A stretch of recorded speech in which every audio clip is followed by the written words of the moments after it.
And hello and welcome. We are live. Hello, Jenny. How are you doing? I'm a bit damp because I don't know about you, but it's very, very rainy here today.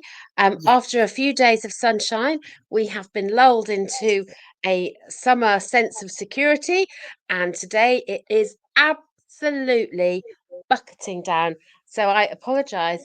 I've yes, I'm a bit damp around the edges because I've been outside. Um, but other than that, I am fabulous and looking forward to the show. How are you, Rachel? Yes, not too bad, thank you. It's the same here. The weather is atrocious. So actually, wrapped up in an extra layer today to keep warm. But yeah, other than that, not too bad. The back issues seem to be improving. And we've got a cough working its way around the house, but that's one of those things. That time of year, I guess, there seems to be a lot of it about. So to anyone who's watching, please do pop us comments and let us know you're here, because otherwise sometimes it doesn't tell us you're here. And if you're watching on replay, then pop in a hashtag replay. And don't forget that we always love to carry on the conversation. So if you've got comments, if you've got questions, then we'd absolutely love to know. So, Jenny, why don't you go first with the first question? Well, my question is, um, I have just run out of tea bags. And Oh, I had this okay. terrible, terrible thing. It's a never, I think what's described as a never event. It just never happens. And I'm not quite sure how it has happened. But I Uh-oh. have run out of tea bags and I'm utterly devastated, slightly twitchy, that I've run out of tea bags. So my question is, what would be the thing that would cause you most angst, concern, twitchiness if you ran out of it? Oh, okay. What would cause most concern? Not can I make it shorter? What would you hate to run out of? There you Yeah, go. okay. Yeah. Um, that's a really interesting one. Because in terms of uh, tea and coffee, I don't necessarily drink tons of it, so it wouldn't always make a huge difference. So I don't think it would be that. Although, um, if I did run out of it, and it's that thing, isn't it, where you then that's the moment you then want one because you can't have one. Um, Gosh, what would it be if I ran out of Tea it? was just an example, Yeah, because I yeah. am a bit of a tea drinker. So yeah, it could be anything that you. Oh, what would it be? What would it be? That's a Because really quite interesting. often, because quite often, you can replace things, can't you? So Yeah, if I and that's the haven't thing, got isn't tea, it? I could have coffee, but actually, that wouldn't do it for me. If I didn't have tea, I could have water, but it wouldn't do it for me. Um, Yeah, yeah, so it's things like normally, if you run out of one kind of bubble bath, you can you can um, use soap, but there yeah. are just certain things that you think, oh, if I ran out of that, I would be just a bit discombobulated. It's not the end of the world. I recognise it's a first world problem, but Yes, indeed. it was an interesting response to when I took out the jar and I took out the last tea bag and I thought that never happened. Uh-oh. Oh, dear me. Do you know, I mean, not that it's something that, what position we're in that we never run out of it, but water itself, actually, I think would bother me more when we've had a few occasions in recent months where, due to some national grid issues, we've been told that our water supply has been cut off. And whilst that's not something, unless I suppose I got um, huge bottles of water and kept them in storage or something, it's not something I can change. So it's not a never event in the same way as the tea bags. But, um, it really did make me sit up and realize the importance of water, because I drink a lot of it, mostly just as water, but, sometimes as, squash and tea and coffee. Um, but then it's things like washing your hands when you've been to the toilet and having a shower and you know, so Rushing the many loo. things. Yeah, so many things are impacted by not having water. So, you know, whilst that's not quite in the same vein as the tea bags, it had the same sort of impact on me. It makes me feel a bit discombobulated in terms, well, what do I do? Like, oh gosh, you know, I've really got to think now about when we decide to flush the loo, and you know, is there any water in the dispenser thing in the fridge to keep me going in terms of drinking water? You know, it's yeah, as you've said, first world problems kind of thing. You know, we're very fortunate to live in the Western world where water isn't an issue for us. So yeah, I guess that's makes it seem all the more relevant when it does disappear. And Yeah, it is those thing, isn't it? I suppose it's that thing about there is an element of taking things for granted, isn't there? We just, very much you know, so. we take Yeah. things for granted, and we just assume that they'll always be there. And I say normally, I'm one step ahead. I've had quite a few visitors just recently, so I think I've obviously taken my eye off the tea bag ball. Yeah. Um, so there you Fantastic. go. Love it. But that's definitely something to think on, isn't it? Because I do think there are lots of things we take for granted, and you know, we like to potentially be organised and have those things sorted so that we don't run out. And actually, you know, sometimes life does get in the way. So yeah, very normal Exactly. problems that happen. Okay, so the first question I'm going to ask you, Jenny, it's another kind of lighter question. What have you done lately just for the pure enjoyment of it? Oh. Firstly, I have to say I do quite a lot of things just for the pure joy of it. Excellent. Um, so I think um, there. Can I have two, or do I have to just Yes, have go for it. one? Have to. Can I have two? So the first one was on Monday when I made chocolate chip cookies Mhm. with my granddaughter Posy. Very good. Just for the joy of it. And what was even more joyful, because they're very easy to make, what was even more joyful was that Posy did the whole thing wearing a crown. And Yeah. it's that just that wonderful, joyous thing of I'm wearing a crown because I can. Yeah. And Love we it. had such a lot of fun making these chocolate chip cookies. They were beautiful. They turned out incredibly well because I'm always doubtful about that when you have helpers. Um, but it was an incredible joy, just for the fun of it. Um, and the other thing, which I haven't done for a while, was walking in Bluebell Woods. We Oh, have some woods, love. a local arboretum, and I went there just recently, with no other agenda than to just um, hang out with the bluebells. And it was just the most beautiful day. And when we started off, it was a bit foggy and a bit cloudy, and we weren't sure whether uh, we actually, if the bluebells would still be there, whether they'd all Yeah. be closed, and what was going to happen. And by the time we got there, the sun was out, the sky was blue. The bluebells were just blue and beautiful, and it couldn't have been more perfect. So that was an incredibly joyous day, and it felt a little bit decadent because it was on a weekday, so it was like a work day. So Yeah. took half a day off, and it was fabulous. What about you? Brilliant.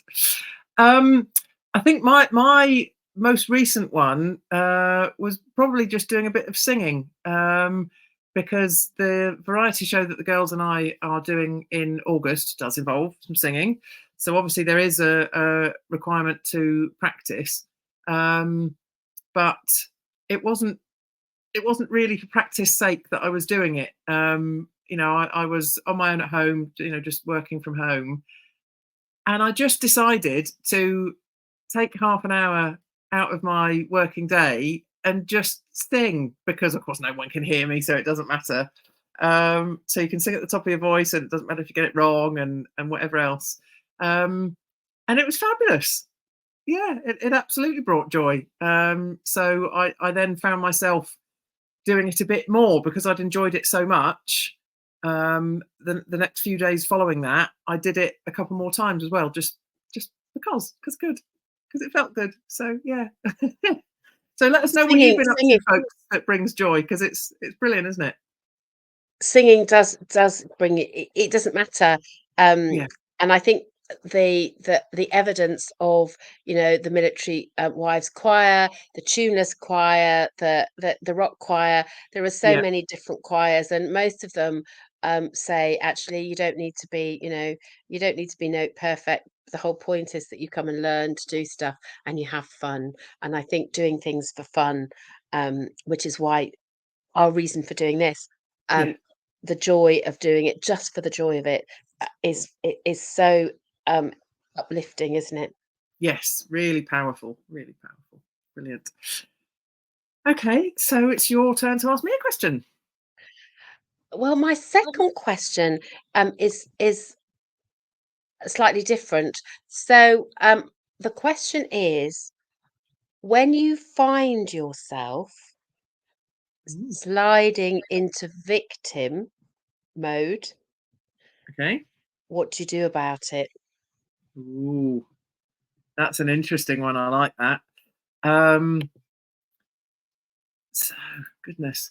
Um, I mean, that can happen to the best of us, can't it? We can do all the personal development in the world, and be very self-aware. And there are always going to be moments where we feel a bit sorry for ourselves, and start slipping into that victim mode. Um, for me, I mean, one of the key things these days, because I come at life from a place of gratitude, those pity parties don't seem to last as long. And so, in a way, um, I'm happy to let it happen, but not for very long. Um, so, very much, I would use the opportunity to think of the things I'm grateful for, and to just spend a moment seeing life through someone else's eyes. Because when you're very focused on yourself and you're in that victim mode, it's very easy to just stay really insular and not look out at the rest of the world. So I do make an effort to think of things in a different way, to try and reframe and think, well, okay, you know, I'm allowed to feel a bit narked about this, and I'll have my moment. I'll have my 5 minute pity party, but then it's over, done. And I've got lots of things to be grateful for, lots of other things I can be getting on with. Move forward. Yeah. What And about I for think you? you're so right. I think it's firstly it's acknowledging, isn't it? Because sometimes Yes. when we can find ourselves not just sliding but full Yes. Yeah. slid um, into the victim, and sometimes you don't realize that you're doing it till you're in it, and it's Yeah. almost like listen to yourself. Yeah. Listen to yourself. Oh, oh, I can hear that victim voice. And as you said, acknowledging it and going, oh, oh, is it all about me? And the question I always ask when I'm in victim mode is, how have I contributed? How Yes. how how have I, that's quite hard to say. How have I contributed to the situation? Because when you Yeah. start to look at that, then you can think, oh, actually, we are here because of something that either I said or I did or didn't say or didn't do. So actually, um, it is focusing on yourself, but not from the point of view as, oh, look what everybody's done to me, but Yeah. from the perspective of how did I contribute to the situation, and it then makes it easier to climb out of um, Definitely. the victim, the victim role that you've given yourself. Yeah, because when you take some responsibility, you start to see, okay, there's a positive step I can take here in one direction or another, to try and do something about that. But it's a difficult one, isn't it? Because if you're in full on victim mode, what's the catalyst to change that? Obviously, with what we've just been talking about, self-awareness is a really important part of this. And the more aware you are, the more you can be able to do something about it. But if you're not aware of it, then that's, I think, something really difficult to climb out of, It is. particularly if you enjoy being there.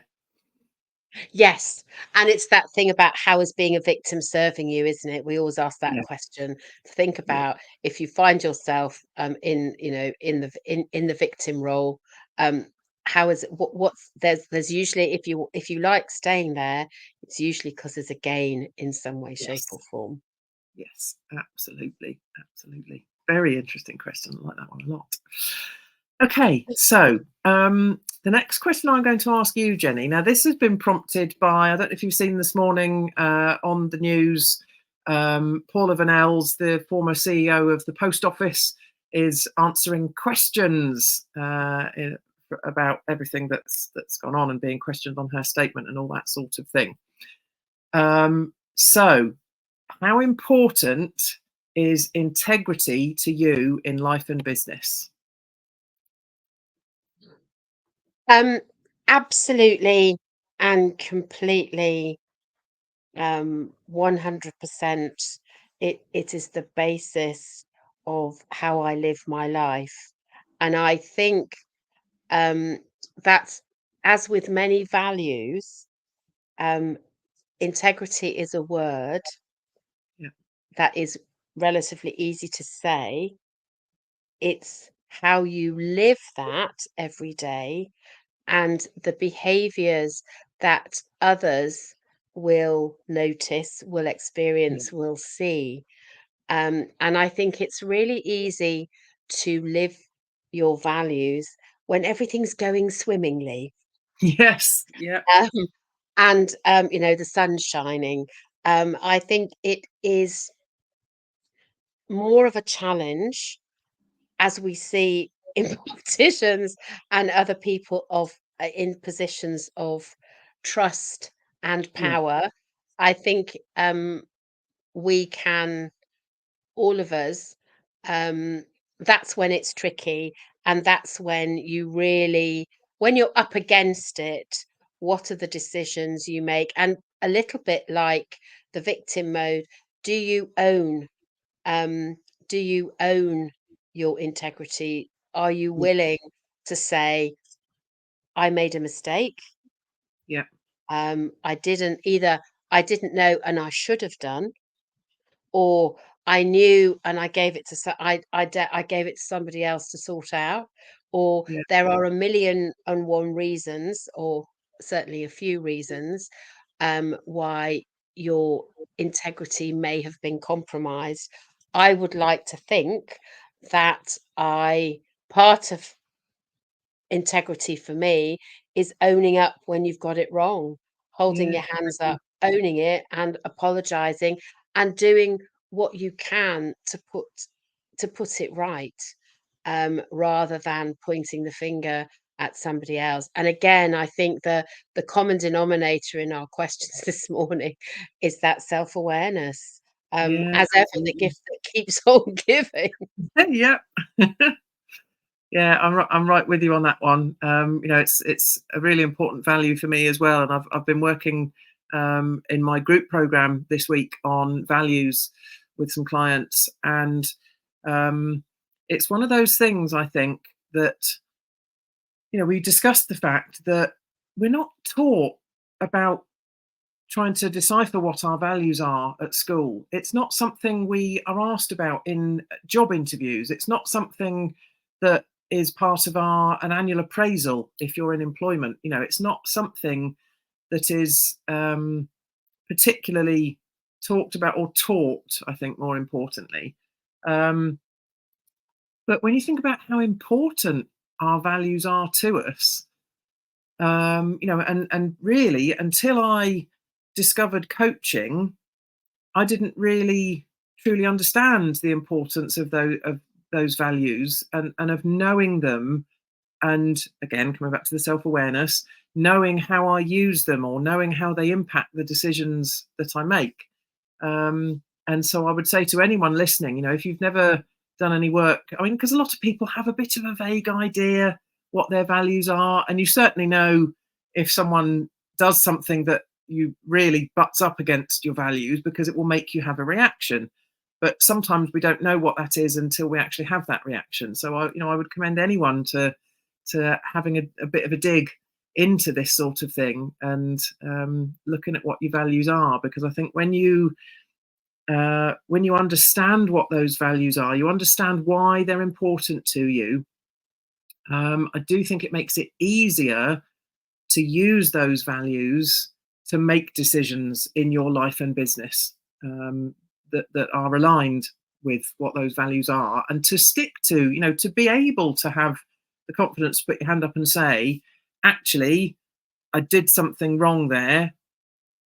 This is what I've learned from it. I'm sorry, and I can learn how to do things a bit differently next time. And I think that takes, well, it takes confidence, but it takes courage to be able to say that. And I think in days gone by, values were implicit in Yes. religious teachings. Mm. So they were implicit in that, and as our sort of generations, and multicultural societies, and most religions have values in common. If Yeah. we look at what's similar rather than the minuscule things that are different, if we focus on what's the same, then Yeah. most religious teachings would invite you, or instruct you to be living your life, by particular values. And I Yeah. think you're absolutely right. We've stopped having religious conversations. We have, and I'm not suggesting that religion is the only way by any means of Yeah. espousing values, but it was a common way of doing Yes. it, in days of yore. And I think because we have stopped having those conversations, we have, um, by the same token, stopped talking about values. And there is an assumption that integrity means the same thing to everybody. And Yes. I do Of a course, lot it of doesn't. I do a Mm. no, I do a lot of work with values in organizations. It's kind of where we start. And often you'll find that when you ask people to think about what a particular value means to them and what that would look and feel like, what would, it's tricky. People are, as you say, aren't always used to um, discussing it. So it's Mm. led to some really interesting uh, and enlightening conversations around values. So absolutely, I'm with you, Rach. Um, Inviting people to think about and talk about their values is a really is a juicy thing to do. Yes, definitely, definitely. Fabulous. Right, what's your next question for me then? Well, we've had a couple of deep ones in the middle, haven't Yeah. we? So my final question um, is is more about the summer, because obviously we're coming up to the end of May. I can't believe how quickly I know. May has disappeared, and May bank holiday. So my last question is, what is your favourite summertime activity that is special for summer? Okay. Favorite summertime activity.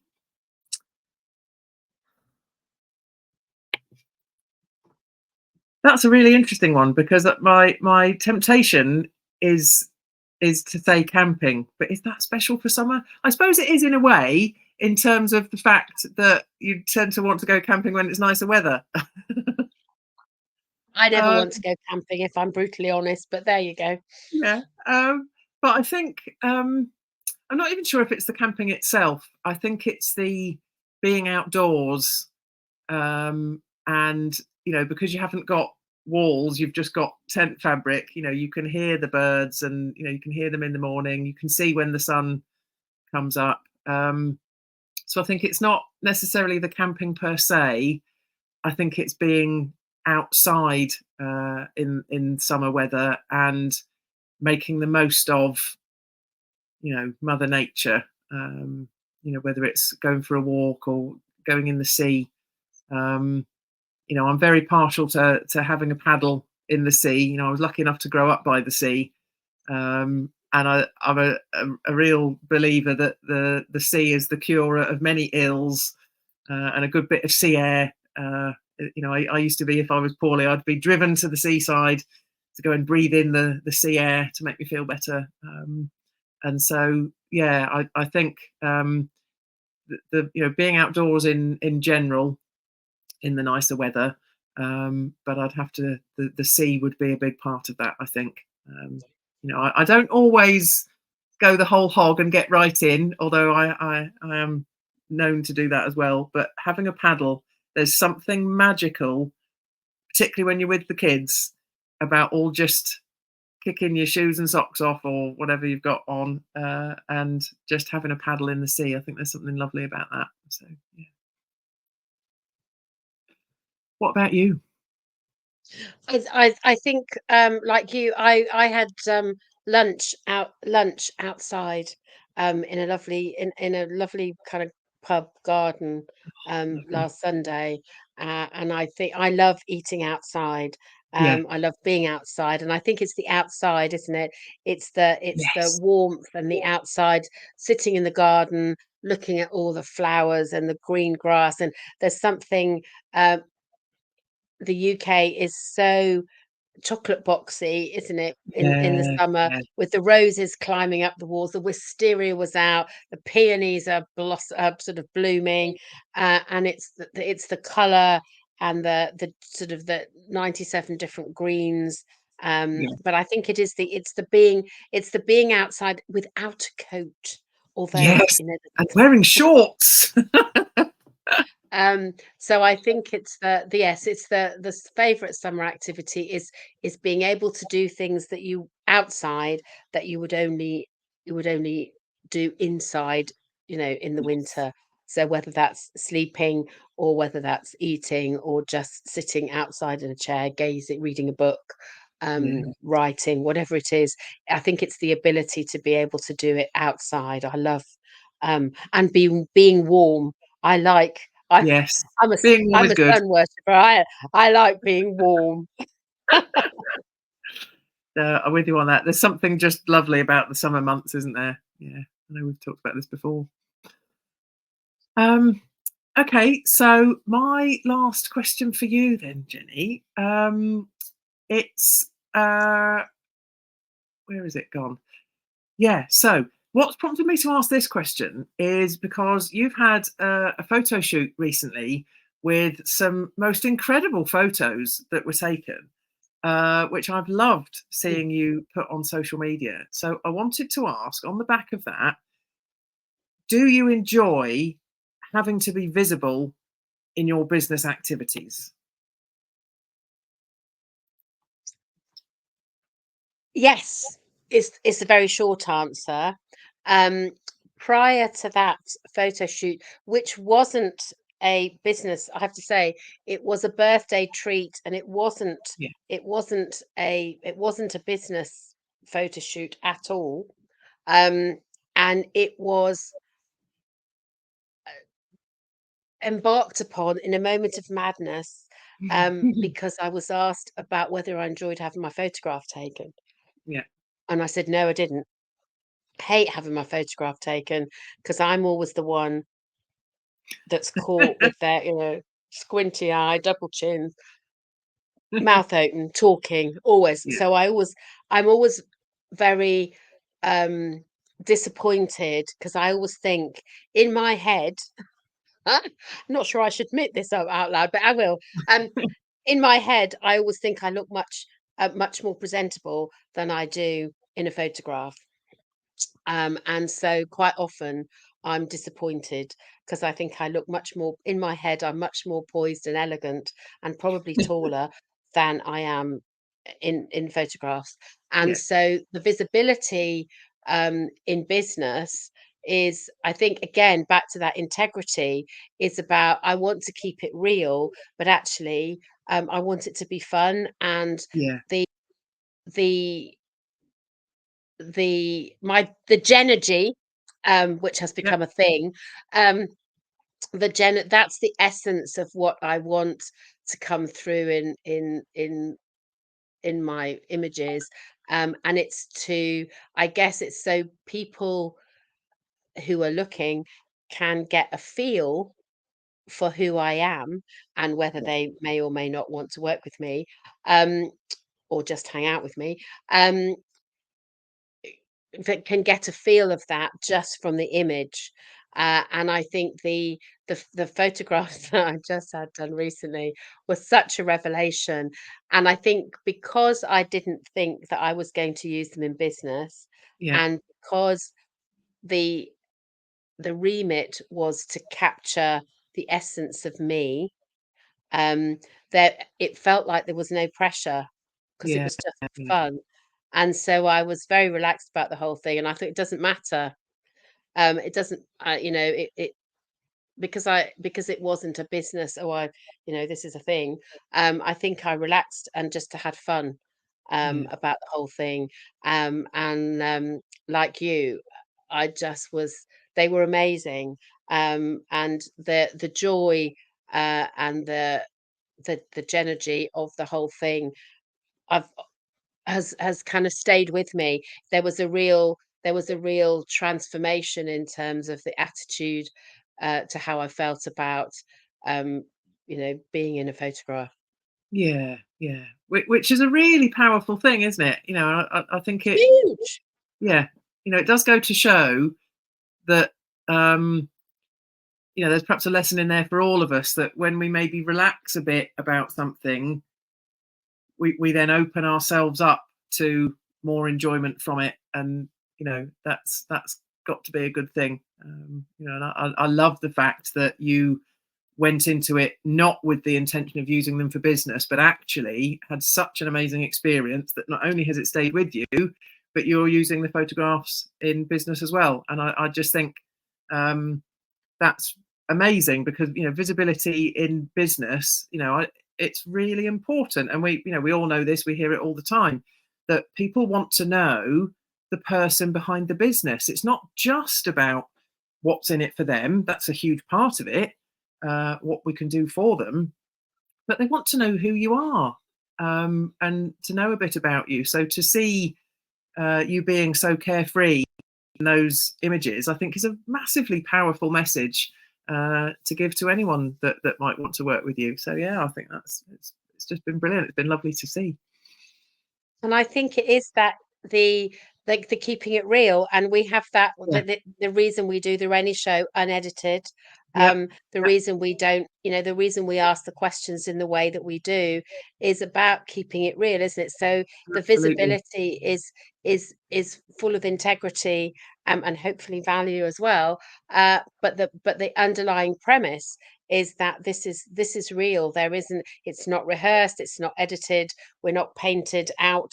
We're here in all in all our Yeah. Renny, uh, as we are. And I think that is Absolutely. so, in this world of filters and Oh yeah. Facebook and Instagram and all of the other social medias, I think it is really, really important that we keep it real.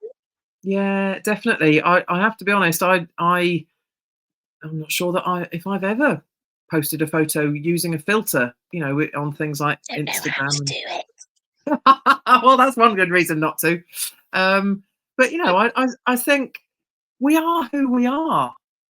Be proud of that and let it shine. It doesn't matter what that looks like, um, but be proud of it. So I think it's difficult sometimes when I see people who are giving out one message and yet some of the imagery they then use doesn't reflect the same thing about which for me comes back to the integrity we've spoken about a number of times now in today's show, um, of the choices you make, the way you act with that integrity, the way that you use it, and when that then can lead to mixed messages. I think that can be it can be off-putting for people. So I think really showing a bit of who we are in our socials, I think is really important. And again, as you've said, doing this show, it's another great part of that, because people get to see who we are in reality. You know, it's not curated, it's not edited,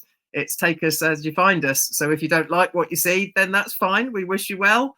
And you know, we might not be for you, but hopefully there's plenty of people that we are for and enjoy listening to the show. So it's certainly sounding that way, isn't it? We're getting some lovely responses from people about the show. So if you've got any comments that you would like to make about the show, then we'd love to hear them. And obviously, we always relish the thought of having questions from the audience. So don't be afraid to send us questions, and we'll include them in the show if we can. But it's time to wrap up for today, Jenny, isn't it? And we will be back in 2 weeks' time. And I've been remiss and not actually written down in front of me what date that will be. But that will be the 5th of June. The what of June? 5th of June. The 5th of June. And we have our fabulous guest, don't we? We have the amazing Chris Allen, and I have just got I've written it down so that I don't forget, because he is such an inspiring and brilliant person who is changing the world for the better. So Chris is a founder and chief change officer at Montrock Consulting. His business change projects span all sectors and include global research and behavior change. And Chris is an amazing person. He born in London, educated in Cairo, went to Loughborough University. He's a chartered manager and fellow of CMI, and he's he played water polo for Great Britain. He's very tall, so I could see how that would be. He renovates houses for fun. He lives in Bath with his wife Leah, their 4 children, 14 chickens, and a fabulous Rhodesian Ridgeback. So Wow. he's deeply interested in the future of work and helping people to live and work better. So what a guest. We are so excited about having Chris on the show. So if you have any questions for him, then get the email or direct message Rachel or I, because Absolutely. we've got a few up our sleeve, but Yeah. we will be really happy to have some of yours to include. So please get in touch and let us know. But until then, we are done for today. We are over and out, as they say. So take care, everybody. Be inspired, be brilliant, be fabulous, and we will see you in 2 weeks with Chris. Fantastic. Bye. Bye for now.